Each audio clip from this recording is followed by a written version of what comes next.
हितोपदेश अध्याय 1।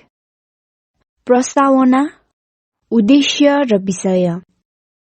दाउदका छोरा, इस्राएलका राजा सोलोमनका हितोपदेश, जसद्वारा मानिसहरूले बुद्धि र अनुशासन प्राप्त गर्नेछन्, अन्तर्दृष्टिका कुराहरू बुझ्नेछन्, एक अनुशासित र विवेकी जीवन जिउनेछन्।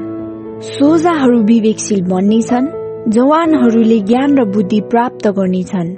बुद्धिमानले सुनुन् र तिनीहरूको ज्ञान बढोस् र विवेकशील व्यक्तिलाई अगुवाई मिलोस्, जसद्वारा हितोपदेश र दृष्टान्तहरू, बुद्धिमानको आह्वान र रहस्यका कुराहरू तिनीहरूले बुझुन्। परम प्रभुको भय नै ज्ञानको सुरु हो, तर मूर्खले बुद्धि र अनुशासनलाई तुच्छ ठान्दछ। बहकाउको विरुद्ध चेतावनी।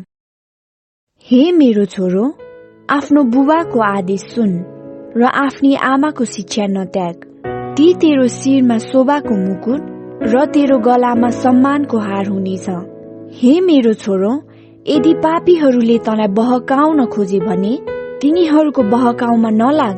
तिनीहरू भन्लान्, आओ हामीसँग कसैको रक्तपात गर्न ढुकी बसौं, कुनै निर्दोषलाई लुट्न ढुकी बसौं। जिहानले निले झैं र गहिरो भटखालोमा परि त्यसको पीठमा पुग्नेहरूलाई झैं हामी तिनीहरूलाई पुरै जिउँदै निलौं। हामी सबै किसिमका बहुमूल्य थोकहरू लिनेछौं र लुटका माल सामानले हाम्रा घर भर्नेछौं। तिमी हामी सँगै साझेदार हौ र हामी लुटको थैलोबाट बाँड्नेछौं। हे मेरो छोरो, तिनीहरूसँग नजा, तिनीहरूको मार्गमा पाइलै नराख, किनकि तिनीहरूका पाइला पाप गर्न हतारिन्छन्। तिनीहरू रक्तपात गर्न आतुरी गर्छन्।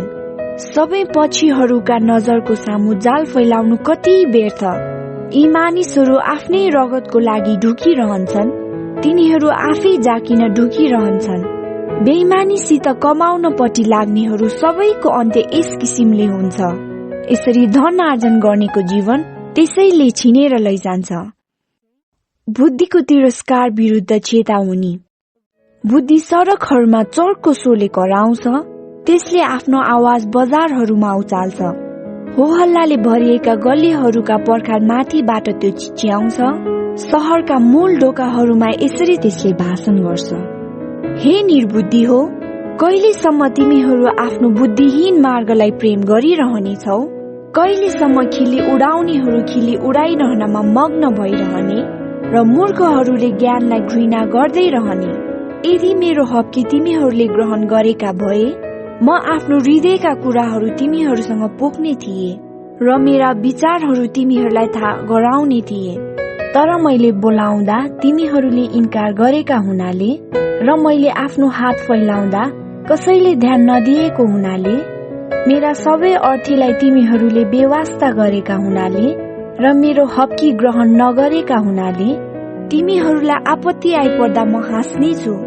विपत्तिले तिमीहरूलाई छोप्दा म खिल्ली उडाउनेछु।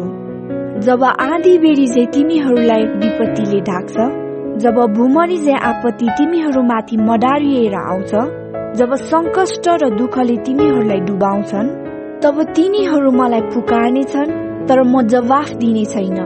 तिनीहरूले मेरो खोजी गर्नेछन्, तर मलाई भेटाउने छैनन्। तिनीहरूले ज्ञानलाई घृणा गरेका हुनाले र परमप्रभुको भय मान्न नचाहेका हुनाले, तिनीहरूले मेरो अर्थी ग्रहण नगरेका हुनाले र मेरो हप्की तिरस्कार गरेका हुनाले, तिनीहरूले आफ्नो चालचलनको फल भोग्नेछन् र आफ्ना कपट योजनाको फलले आफै लादिनेछन्। आफ्नै मनमानीपनले गर्दा निर्बुद्धिहरू मर्नेछन् र मूर्खहरूको आफ्नै निश्चिन्तताले तिनीहरूमाथि नाश आइपर्नेछ। तर मैले भनेको कुरा जसले सुन्छन्, तिनीहरू सुरक्षामा जिउनेछन् र हानि नोक्सानीको डरै बिना ढुक्क रहनेछन्।